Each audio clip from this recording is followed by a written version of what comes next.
नमस्कार। शनि साधना के हमारे इस कार्यक्रम में एक बार फिर आप सभी का स्वागत है। मैं आपका ज्योतिष मित्र पंडित हिमांशु ने आप सभी का स्वागत करता हूं और उम्मीद करता हूं कि आप सभी कुशल मंगल होंगे। 15 तारीख से शारदीय नवरात्र प्रारंभ हो रहे हैं और शारदीय नवरात्र के विषय में हम आपको विशेष जानकारी प्रोवाइड कर रहे हैं, उपलब्ध करा रहे हैं। देखिए, इस बार जो नवरात्रे आएंगे उसमें माँ का वाहन है हाथी। माँ इस बार हाथी पर बैठकर आ रही है। माँ के 4 वाहन हैं, पहला शेर, दूसरा हाथी, तीसरा नौका और चौथा पालकी। माँ इस बार हाथी में बैठकर आ रही है।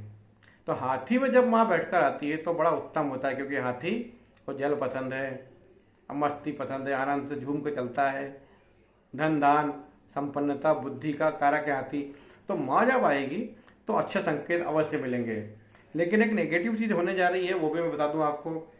देखिए, ऐसा कहा जाता है कि यदि माँ जिस वाहन में आए और उसी वाहन में चली जाए तो एक अच्छा संकेत माना जाता है। लेकिन इस बार उल्टा हो रहा है। माँ आ रही है हाथी में बैठ के, लेकिन जा रही है मुर्गे पे बैठ के। तो वाहन इस बार चेंज हो गया है। और बोलते हैं जब माँ अलग अलग वाहनों में आती जाती है, यानी जैसे हाथी पे बैठ के गई और शेर पे बैठ के जा रही हैं, या शेर पे बैठ के गई और हाथी पे बैठ के जा रही हैं, तो ये चेंज होता है। तो इसमें कुछ अनिष्ट या अशुभ संकेत मिलते हैं। कोई महामारी हो सकती है, विश्व में कोई बड़ी दुर्घटनाएं हो सकती है। एक अशुभ संकेत जो दे रहा है कि माता का मुर्गे में बैठ के जाना एक प्राकृतिक रूप से कोई विपदा, भूकंप, महामारी, सुनामी, इसका संकेत हमें मिल रहा है। इस बार 9 दिन में कोई क्षय तिथि नहीं है। क्षय तिथि मतलब ना कोई तिथि बढ़ रही है ना कोई तिथि घट रही है, इसका ध्यान रखिए।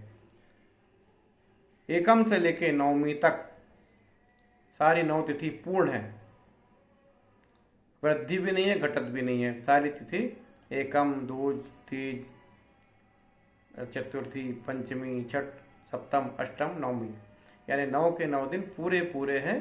तो 9 दिन आप व्रत कीजिए, इसलिए तिथियों में कोई दिक्कत वाली बात नहीं है। दूसरी बात, ग्रहण काल है, सर्वपितृ अमावस्या में ग्रहण है इस समय, तो उसका आप ध्यान रखिए। लेकिन ग्रहण का प्रभाव भारत में नहीं है, यह आपको जानकारी मैं दे चुका हूँ। दूसरे दिन 15 तारीख को 11:36 से 11:28 से 12:36 तक जो शुभ मुहूर्त है, इसमें कलश स्थापना कीजिए और माता जी का पर्व खुशी से, प्रेम से और उत्साहपूर्वक मनाइए। माता जी की साधना, माता जी के व्रत कभी असफल नहीं होती। माँ शक्ति प्रदान करती है, जीवन के हर क्षेत्र में लड़ने की शक्ति प्रदान करती है।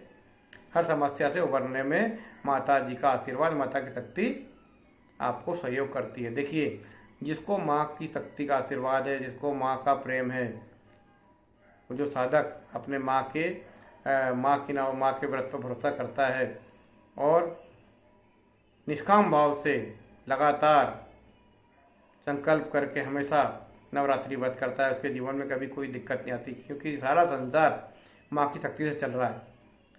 ग्रह नक्षत्र जो घूम रहे हैं सब माँ की शक्ति से ही घूम रहे हैं और माँ की शक्ति ही संसार को चला रही है। इसलिए जो व्यक्ति माँ की साधना करता है उसके जीवन में कभी किसी कठिनाई का सामना नहीं करना पड़ता है। तो मैंने ये जानकारी, जिसको ध्यान रखिए कि इस बार माँ आ रही हाथी पर सवार होके और जाएगी मुर्गे पर सवार होके। तिथियाँ पूरी 9 हैं, कोई तिथि ना घट रही है ना बढ़ रही है, ये भी जानकारी दी मैंने आपको। शुभ मुहूर्त बताया कि कब कलश स्थापना करना चाहिए, यह भी मैंने आपको जानकारी दी। इन चीज़ों का ध्यान रखिए। अगले अंक में नवरात्रि में व्यापारियों को क्या साधना करना चाहिए वो बताऊंगा, व्यापारियों और विद्यार्थियों को क्या साधना करना चाहिए इसकी भी आपको जानकारी दूंगा। मेरा कार्यक्रम आपको कैसा लगा, इसकी जानकारी मुझे बताइए और क्या एडवाइस है, क्या सलाह है आपकी, ये सलाह भी आप मुझे भेजिए ताकि मेरा ज्योतिष का प्रोग्राम उन्नत हो सके, उसमें हम सुधार कर सकें।